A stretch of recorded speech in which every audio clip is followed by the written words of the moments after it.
Hey, Friendo, Steve here. And Larson. And welcome back to Going In Raw News Brief. We're going to try to keep it brief today. Larson, what's in the news? So 1 year ago today, April 15th, WWE released more than 20 in-ring talents, plus several more writers, backstage producers, people who work in the front office, releases across the board. Fast forward 1 year later, and WWE has announced another round of cuts, this time including Mickie James, Kalisto, Tucker, Wesley Blake, Bo Dallas, Chelsea Green, Peyton Royce, Billie Kay, and Samoa Joe. This after making record profits in the year 2020.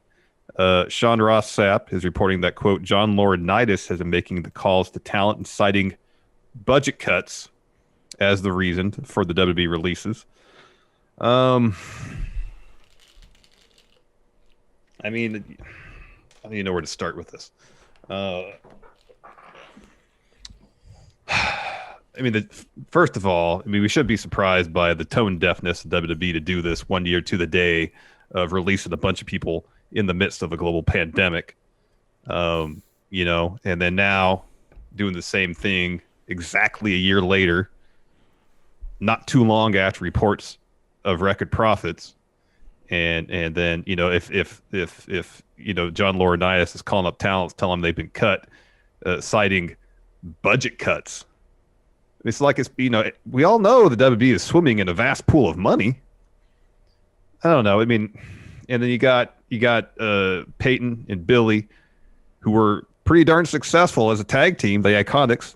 They broke them up seemingly with no plan in place, with very little, like pretty unceremoniously. And Billy's been involved of late, but whatever they may had planned for Peyton Royce, either that didn't pan out, they didn't follow through. They had her in a tag team with Lacey Evans.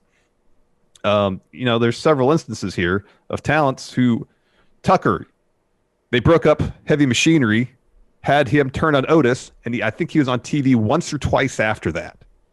No blow-off match, no continuation of a story that's staring you in the face. And they just drop it. It's like a lot of the names here listed. They're all immensely talented performers, and it's seemingly across the board. It's creative. Drop the ball with them. A lot of the people here could be wildly successful in WWE and make a lot of money for the company, but seemingly they have nothing for them.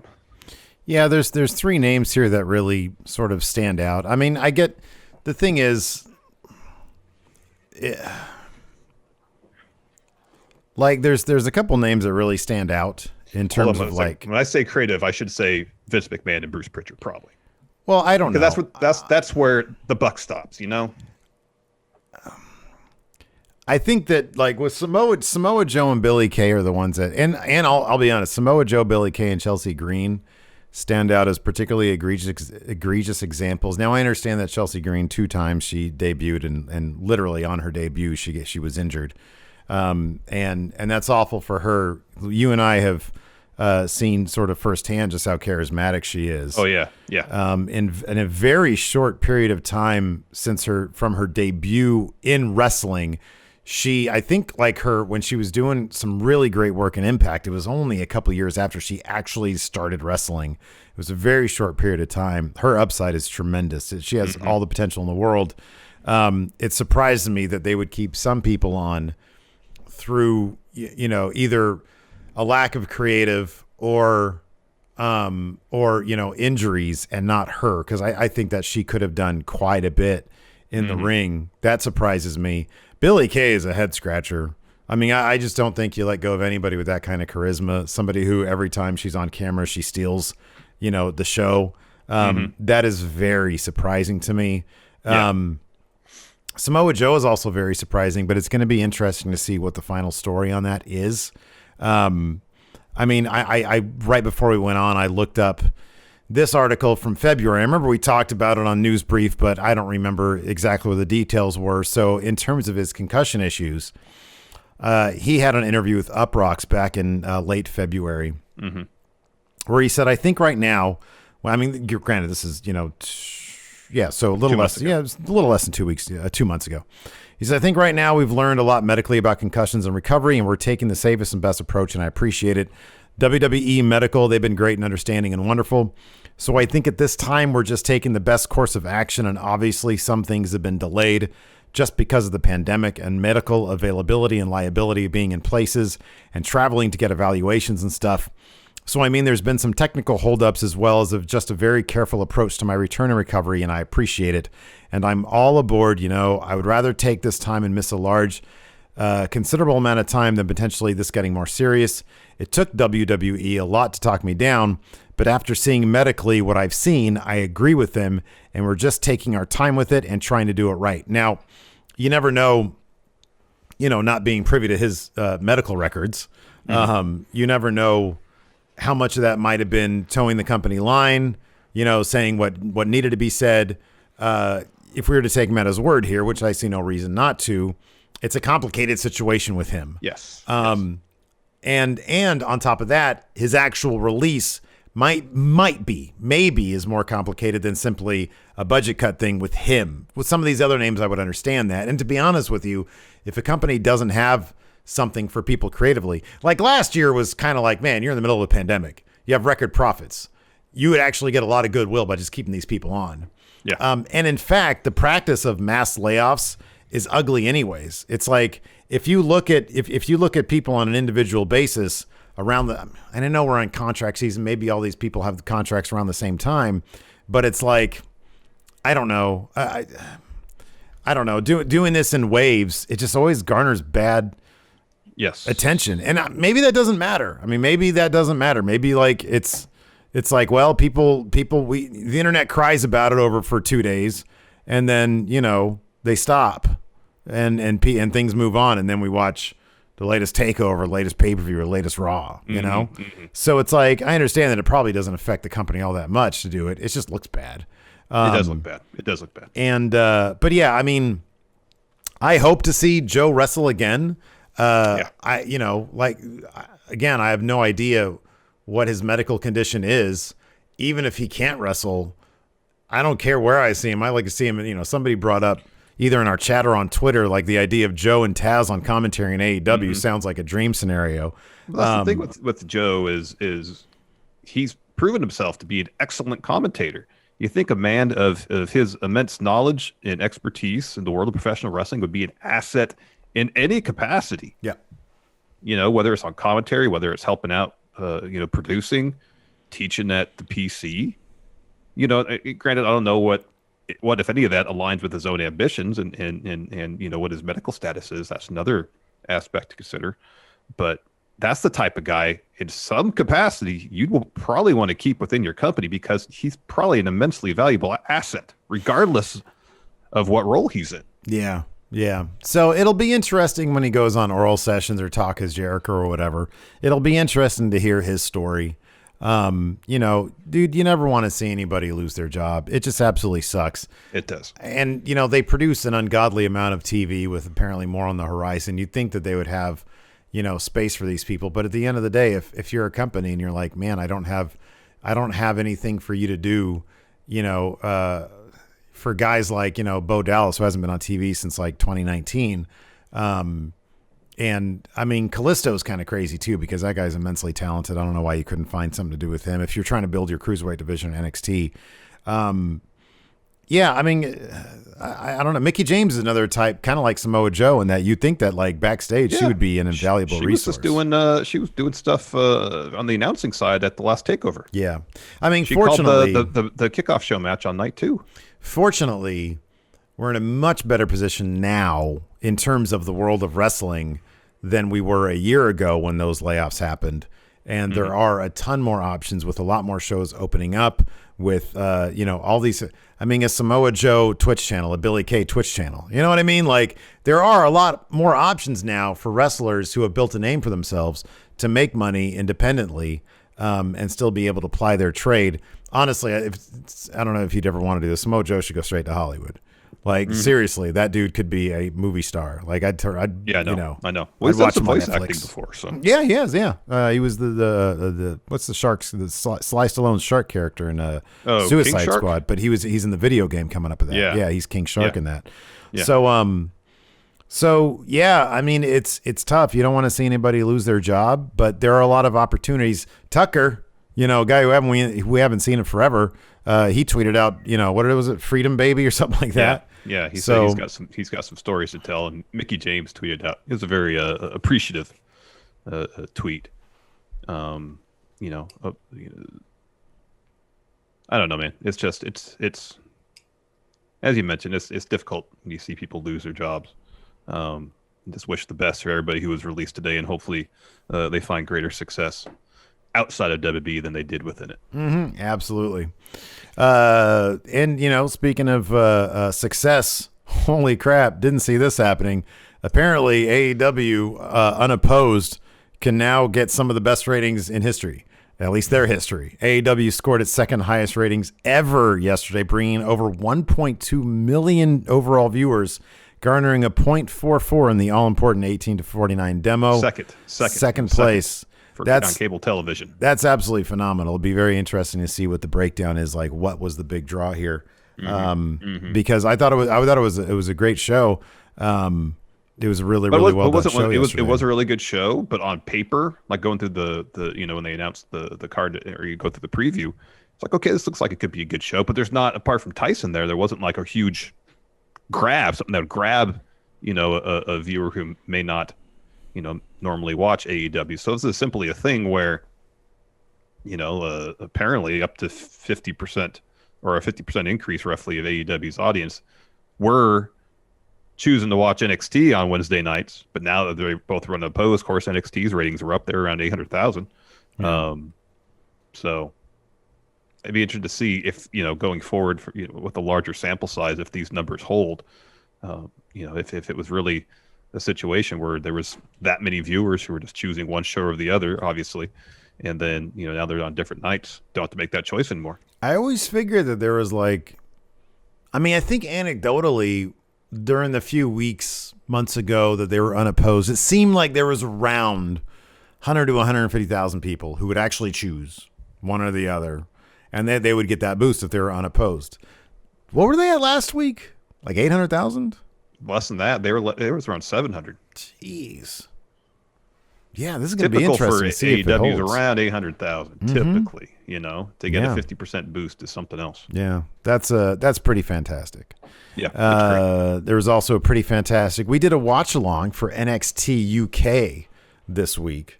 Well, you want to talk about this WrestleMania thing? Oh, I'm sorry. I scrolled right past that. Yeah. You did. You're too excited about NXT UK. I know it's your favorite thing. Yogurt. But yesterday, Variety wrote an extensive rundown on what a massive success that WrestleMania 37 was, especially in terms of its social media numbers. And today, WrestleVotes has offered a glimpse of how the show was received backstage, reporting, quote, "Now that the weekend is behind us, nearly everyone I've spoke to regarding WrestleMania had positive things to say. Aside from the weather, everything went smooth. The two-day event was viewed as a success, but plans still remain for one single night next year in Dallas." During the commercial, they ran on. They ran during WrestleMania this year for next year's WrestleMania. There was no date, I know they announced the date already, so maybe they're keeping their options open. Samoa Joe just responded. Apparently, Pabst Blue Ribbon had a tweet about an hour ago, said, "We signed Samoa Joe," and Samoa Joe responded, said, "No snitching, trying to work out this 90 days. So I really want to see what Pabst Blue Ribbon, like a wrestling league for PBR would be. Very watered down wrestling league. Oh, wow. Hey, you know what, man? Old Ironsides downtown. They got PBR on tap for like $2. It's great. I know. We'll get to these. We're doing this live, so we got a bunch of gifted subs here. We'll get to those in a bit.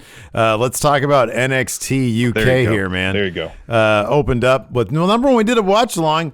This is the first time that you and I have done this together as a watch along since we were back in the office like ages ago. That's not true. We just did one last week.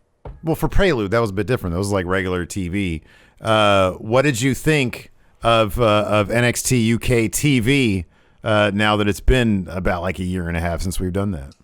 I feel like they've done more to make the undercard more interesting, because I always felt like the thing about NXT UK in the past was I kind of felt like the main event by and large was the only match that really mattered. And they have to fill out an hour show, so they just have a bunch of other stuff that I was never really invested in. It's filled out. They filled it with like some pretty great characters. It's to me, it's just a really fun single hour of wrestling in a landscape filled with 2 and 3 hour shows. Give me your best in 60 minutes. Or in the case of UK, usually it's like 64, 67 minutes. Yeah, efficiency and storytelling. That's what I appreciate. Exactly. Give me good matches and efficient storytelling, and that's generally a recipe to make Larson happy. Kicked off with Saxon Huxley versus Ben Carter, a.k.a. Nathan. Oh, my gosh. Maz420 just dropped a ton of gifted subs. We'll get to those in a bit. Thank you so much. Versus Nathan Fraser, a.k.a. Ben Carter. Fraser ended up going over the frog splash. He's racking up these wins, man. He's climbing the UK rankings, Larson. He is. I don't think they do that, but he is, yes. After that, we had a Noam Dar, Shaw Samuels interview. Shaw does most of the talking early, talks about Noam, his work ethic, and Dar says, I got some friends in high places. I got us a tag match against Mustache Mountain. Yeah, that'll be fun. After that, we had Supernova Sessions with the guest Gallus. Of course, Gallus come in. Noam Dar usually has this gimmick where his guest tries to sit on the plush couch, and he's like, no, you got to sit in that crap chair that I got you. He's not going to do that with Gallus. He tried to, but so they sat on the couch, and he was like, yeah, you guys need to get out of there. Like, no, this is where we're going to sit. This is very comfortable. So he asked them about, where their place is right now in UK. And they say, hey, we're held to a higher standard than the rest of the division. And then my favorite, Wayne Maker's favorite, Eddie Dennis walks in. He says, you lost the titles because Joe got involved, and then Joe Coffey challenges Eddie to a match next week. He says, I'm not dressed for this now, but we'll throw next week. And Eddie says, yeah, I'm not dressed either for this. And but those guys are. And his crew of Tyson, T-Bone, and Primate attack. So we had a little 3-on-3 dandy on the set of Supernova Sessions. Of course, Noam Dar enjoying a breadstick during all this. Yeah, and as they fight, it looked like. As they fight, he said, "Play that funky music." So his job was done. Yes. Next, it was supposed to be a Sam Gradwell interview. It's outside. I guess this would be the Performance Center, or where they shoot the show, maybe BT Sports Studios. He doesn't want to talk right now. He's trying to get in. The door is locked. David Mastiff opens the door, and he's like, David, let me in. And he said, David, why did it take you so long to open the door? And he's like, I'm not going to be talked to like that. So he closed the door and locked him back out. And then he called him a yogurt. It's my favorite. After that, we had an interview with it wasn't really promo, with Mustache Mountain. They put over the BT Sports Studio saying, yeah, it looks lovely here. They've got a tag match against Dar and Samuels next week. Tyler Bate clarified, he's like, right now I'm on a singles path to the Heritage Cup. But for 1 week, we're back as a team. They're very excited about that. And they do their little mustache sign here. Uh-oh, what's going on outside? I think they're doing some tree trimming in my neighborhood, so my apologies for the noise if it's noisy. Oh, I can't hear anything. That's exciting. Next, Isla Dawn versus Amelia McKenzie. This is a really good match. Isla Dawn picks up the win after maybe like a modest ref distraction.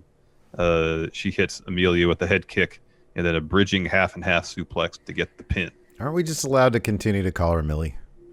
Okay. Millie McKenzie. Just a great Millie name. McKenzie. And I'm pretty sure that Millie is just like, the nickname for Amelia. So yeah, Millie's great. Great win for Isla Dawn. It's, they seem to be sort of re-pushing her a little bit. She's gotten even further into the dark arts, but her in-ring is a bit more MMA based. This is a good win for her because they sort of debuted Millie in a pretty big way a couple weeks ago. They did. After that, we had a Ginny and Joseph Connors promo. I didn't really catch much of this. But Jenny, I'm imagining she said something about Piper Niven because she's like in this endless feud with Piper Niven, but I could be totally wrong about that. Yeah, who knows? Announced next week, Eddie Dennis versus Joe Coffey. We get a quick bit backstage with Mako Satomura. She walks up to Valkyrie, accepts her challenge. Well, she holds the feather and says, I know what this means. Yeah, I don't know what that means. The answer is yes. I mean, I guess it's a challenge. Challenge, yes, for match. Yes. What if Valkyrie was like, man, I wanted to join you guys in like a faction, but one of my feathers just fell off, and now you think I'm challenging you? Well, no, because Valkyrie very purposefully laid the feather down on the floor. Oh, I thought it just fell off. No, she plucked it and laid it down. After that, we had this might have been a match of the year candidate just for the outcome itself. Ashton Smith versus Jack Stars. Now, I haven't looked up. Let me see if Jack Stars has a pro fight DB, but I know Jack Stars is. They said it was his first one. They actually said that. Oh man, that's terrific. That's terrific. So yeah, Stars got a win with a roll up here. Of course, Piper Niven's been training him every single week, so maybe she has unlocked the cheat code within Jack Stars. Oh my gosh. A ton more gifted subs from Maz. Maz is going crazy here in the chat. Everybody. Wow. All right, we'll get to him in a second. Main event was Kenny Williams versus Amir Jordan. We were just waiting for Kenny to try to cheat to get the win. He does towards the end. He tries to untie the turnbuckle cover. The ref goes over and stops him, so he goes to the next turnbuckle over, tries to do the same. Amir Jordan rolls him up, gets a 2 count. The ref standing in the corner, and then Jordan kind of pushes Kenny towards that corner. Kenny goes for the low blow, the backwards kick into the front area. Jordan, he anticipates, avoids it, hits a super kick. That gets him a 2 count. But when Kenny was in the other corner, he kind of lowered the middle turnbuckle cover. So the turnbuckle was kind of exposed. He rams Jordan's head into it, follows with his finisher to get the W. This was an interesting way of doing the turnbuckle spot. Apparently you don't have to take the entire turnbuckle off to expose it. Pull it down a little bit. Yank it down, and then you've got exposed right there. Put Amir Jordan's head into it and just lift it back up, and there's no evidence of any sort of cheating. Exactly. I mean, who's to say that is actually cheating anyways? It's just you're just moving a turnbuckle. Yeah. Anyways, that seemed perfectly legal to me. Also perfectly legal, us co-streaming Impact Wrestling on our Twitch channel tonight. For now, It is 5 p.m. Yeah, for now it is 5 p.m. Pacific, 8 Eastern. Will be joined by really the glue of Going in Raw, the man that holds this whole operation together, and that's the Enforcer, Stevie Bradley. Absolutely. He should feel extra motivated today. He got his payout, so he's probably feeling pretty good. I know I'm feeling pretty good because he sent me back my Trios title and along with a family-size pack of Oreos. I'll tell you what, that Trios title is on loan. I anticipate getting that back at Rebellion. You can keep the Oreos, Call though. it by its proper name, please. Impact Wrestling pay-per-view. Upcoming Impact Wrestling pay-per-view. Speaking of upcoming Impact Wrestling pay-per-view, Kenny Omega and Rich Swann are having a press conference talking about upcoming Impact Wrestling pay-per-view. We're going to have Jazz's retirement ceremony tonight. Oh, is that going to be like ruined by is that like going to be made a mockery of? I would think so. I would think so. Brian Myers and Matt Cardona are involved in something called Pick Your Poison. I thought you were about to say Brian Myers and Matt Cardona just rated us. Maybe. I don't know. Pick Your Poison. Okay, that's cool.